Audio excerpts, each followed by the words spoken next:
هو زي سمير غانم قدر يقنعنا إن شخصية فطوطة دي شخصية حقيقية، بالرغم إن هي شخصية خيالية بحتة. التلفزيون وقتها الإمكانيات بدائية جدًا، ما كانش زي التطور التكنولوجي اللي موجود حاليًا، بس الفكرة إن عبقرية سمير غانم قدرت تغطي على أي فقر في الإمكانيات، في تفاصيل حرفيًا تخطف العين، زي البدلة الخضرا اللي كان لابسها وصوته المميز. المشاهد بقى نسي نفسه خالص وركز مع الشخصية دي والكاركتر الغريب ده. المخرج لعب على الكونتراست، فطوطة الصغنن خالص وبين حجم سمورة الكبير جدًا، وده خلق كوميديا كده من الهوا. نقدر نقول إن فطوطة كان خيال علمي بس بنحكة مصرية. إيه بقى، كنت بتحب فطوطة وأنت صغير والّا مش أوي؟ وتقدر تتابعني لو مستني كل جديد. هي معروفة، رمضان، فوازير، وكلنا ما نقدرش ننسى فوازير شريهان. فوازير شريهان دي كانت حالة استعراضية وبصرية مش طبيعية، برغم إن في التسعينات والثمانينات التلفزيون كان محدود جدًا في إمكانياته في الوقت ده، لكن المخرج قدر إن هو يستغل الكاريزما والحضور بتاع شريهان عشان حرفيًا يطلع بيه السما ويغطي على فقر التكنولوجي اللي موجود وقتها، سواء بقى حركاتها السريعة، تغيير اللبس، الديكورات البسيطة اللي ممكن تتحرك معاها في أوقات كتير، عملت زي سحر. الأزياء بقى لوحدها خدت الفوازير في حتة تانية، كانت حرفيًا بتزغلل العين. حرفيًا المشاهد كان بيتفرج عشان يشوف الفستان والشكل والإضاءة والحاجات المبهرة قبل ما يفكر في حل الفزورة أصلًا. الفوازير دي حرفيًا كان ليها طعم مختلف في رمضان، وحرفيًا شكلت وجدان جيل كامل، وخلت رمضان ليه بهجة خاصة. قولوا لي بقى، إيه أكتر موسم كنتم بتحبوه لشريهان؟ ولو أنت مهتم بالمحتوى بتاعي تقدر تشترك في القناة عشان تتابع كل جديد.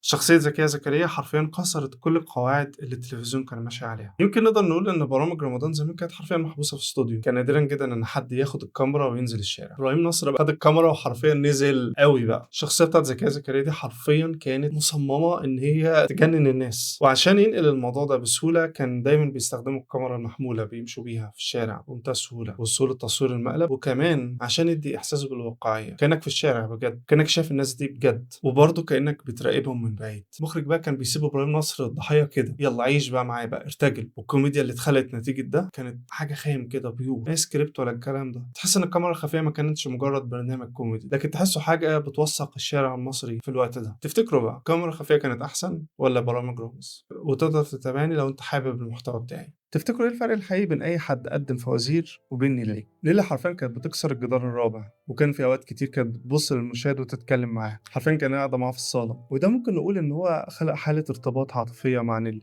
كان التركيز كله على تعابير وشها اكتر من اي حاجه تانية. كانت الفوازير بتاعتها معتمده اكتر على البساطه، وده يمكن كان مقصود عشان الناس تركز اكتر مع الفزوره والقصه اللي موجوده. الديكورات ممكن نحس ان هي شويه كانت شبه الكرتون الملون، لكن بقى تتر البدايه كان حرفيا invitation عشان تبعد عن الواقع خالص، تدخل عالم كله استعراض وخيال. نيلي كانت أيقونة، لما كانت بتظهر على الشاشة كان بيبقى ليها طلة مختلفة. تقدر تشترك في القناة لو حابب تتابع أي جديد. ثانية كده بقى، أنا افتكرت حاجة دلوقتي. برضه وأنا في ابتدائي من الحاجات العبثية اللي كانت بتبقى في رمضان كان في برامج اللي هي بتاعة الفوازير دي، بس كانت مختلفة. كان في مذيعة بتستقبل مكالمات من الجمهور ويقول لك بقى إيه، أنا عايز أشوف عينك تجيب الحاجة المخفية في المشهد. فكان في المشهد اللي موجود جابوا مقص قد كده حرفيًا في الفريم. في حاجة بس نفسي أفهمها، هو الناس اللي دخلت تسأل على الحاجة اللي كانت موجودة في الشوت ومش ظاهرة ليهم، اللي هو المقص اللي كان واخد أغلب الفريم، إزاي الناس ما كانتش فاهمة ده إيه بالضبط؟ يعني مش إزاي؟ أنا عايز حد يفهمني حاجة واضحة وضوح الشمس وما حدش قادر يجيبها. هل كانوا بيستغفلونا في رمضان؟ كانوا بيخلّوا ناس كده من تبعهم هم اللي بيعملوا الاتصالات دي؟ جايز. لا يا عم إن شاء الله لأ.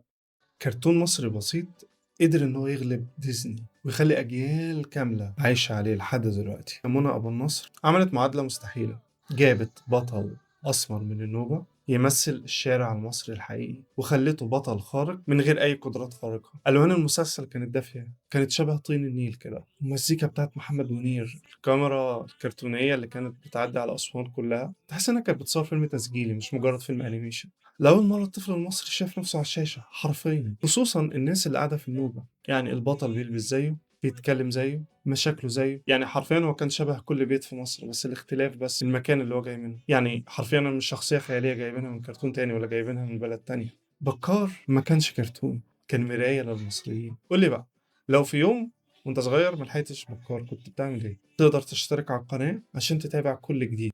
ثواني انا في حاجة عايز افهمها، ازاي عرايس قطن وخشب تسيطر على عقولنا كده في رمضان قبل بقى 3 دي والحاجات دي كلها؟ بوجي وطمطم ما كانش مجرد عرايس، حرفيا شخصيات ليها روح، تفاصيل مصرية جدا. بوجي كان بيتصرف باندفاع وطمطم بتفكر بعقلها. الديكور بقى بتاع المسلسل كان حاجة مصرية جدا، والكاميرا بتتحرك في حارة فيها عم شكشك، طنط شفيقة، حرفيا يعني كان الطفل بيشوف مصر في المسلسل ده، بيشوف نفسه، بيشوف الحارة، بيشوف الشارع، بيشوف جيرانه. حتى التصوير كان حرفيا بيبين العرايس دول ان هم حقيقيين جدا، كنا بنصدق ان بوجي وطمطم دول عايشين معانا فعلا وزينا. عمل هوية بصرية لرمضان وللطفل المصري مستحيل ابدا تتنسي. هسألك سؤال، كنت بتحب بوجي وطمطم وانت صغير؟ وتقدر تتابعني لو انت حابب المحتوى بتاعي. فانا بقى لما روحت البيت كنت كاني ايلون ماسك مثلا. انا اتفرجت على الحلقه في المدرسه اللي ما حدش فيكم شافها، يا شويه ناس لسه ما وصلهاش تكنولوجي. يا الواحد كان عبيط قوي وهو صغير، ما شاء الله. مين فاكر مسلسل الحاج متولي؟ زمان وانا في ابتدائي المسلسل ده كان مكسر الدنيا في الوقت ده، لدرجه ان زمان كان الدش مش منتشر قوي. ففي المدرسه عندنا كان في حصه احتياطي، فنزلوه الاوضه بتاعت اللي هي الكمبيوتر والدش والحاجات دي، واتفرجنا على حلقه كامله على قناه من القنوات كانت على الريسيفر. وقتها كان اغلب الناس عندهم التي في العادي اللي هو الاريا. بس الفكره ان مسلسل حاج متولي ده عمل حاله في رمضان كده جميله جدا. صحيح بقى يعني واحد متسلط حرفيا بيمشي كل حاجه على هواه، مش بيهتم قوي بالناس التانيه، المهم دماغه بس، لدرجه ان ابنه حب بنت دخل تدمر كل حاجه واتجوز 4 عشان مزاجه وعشان ياخد كمان فلوسه. بجد المسلسل ده كان جميل قوي. تمثيل نور الشريف وماجدة زكي، غادة عبد الرازق وسمية الخشاب ومصطفى شعبان، حقيقي توليفه صعبه جدا تتكرر تاني. يوميات ونيس عمل معجزة، قدر يحافظ على نجاحه في أكتر من جزء برغم تقريبا إن الديكور واحد، لكن نقدر نقول إن محمد صبحي قدر ينقل المسرح للتلفزيون. نقدر نعتبر إن المسلسل متصور كأنه مسرحية، الكاميرا في الغالب كانت ثابتة أو لو في حركة كانت بتبقى قليلة أوي. الاعتماد كله كان معتمد على حركة الممثلين جوه الديكور المحدود ده. الممثلين في الكادر كانوا بيتحطوا بطريقة معينة، كأنك حرفيا بتشوف لوحة فنية، كل واحد ليه دور وحركة محسوبين بالملي. الميزة بقى هنا إن ده خلق ألفة عند المشاهد. بيت ونيس بقى حرفيا زي بيت العيلة بتاعتنا. ويمكن الميزة كمان ان ثبات المكان ده خلى الناس تركز اكتر مع الرسالة بتاعت المسلسل وفي روح المسلسل، وطبعا المواقف الكوميدية اللي كانت فيها. ونيس حرفيا نجح عشان احترم عقلية المشاهد وركز على المضمون وركز ان هو يعمل حاجة حقيقية شبهنا، وللاسف مفتقدين ده الايام دي. ايه اكتر جزء لونيس بتحبه؟ تقدر تتابعني لو حابب تتابع اي جديد.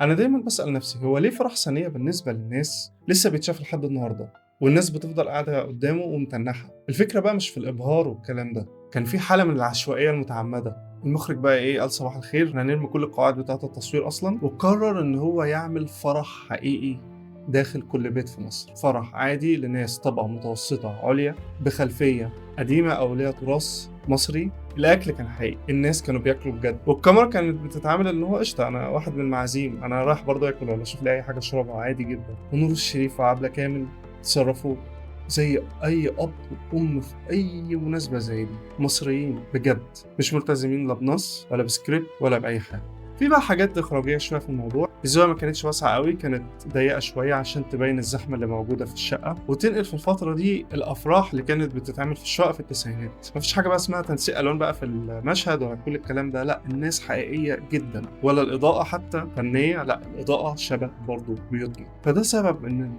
المشهد ده بالذات مميز جدا في المسلسل ده غير طبعا المسلسل نفسه مميز. لكن الفكره ان المشاهد العادي شاف نفسه في المسلسل ده، شاف واحد فقير بيقدر يبقى غني في نفس الوقت متمسك بعاداته وتقاليده، العيشه بتاعته عيشه بسيطه برضه برغم ان هو قاعد المفروض في مكان كويس وكل حاجه، بس لسه متمسك بان هو يكون مصري. عكس دلوقتي الناس لما بتغتني تروح بقى تقعد بقى في كومباوند ومش عارف ايه وتغير عن معيشتها تماما، تحس ان هم ناس من اوروبا. المشهد ده وثق حرفيا تاريخ مصر الاجتماعي ومش بهزر. نفس المسلسلات ترجع وتبقى زي اللي انا عايش في جلباب ابي احلام. قولوا لي بقى ايه اكتر مشهد بتحبوه في مسلسل انا عايش في جلباب ابي؟ ولو مهتم بالمحتوى بتاعي تقدر تشترك عشان تتابع كل جديد.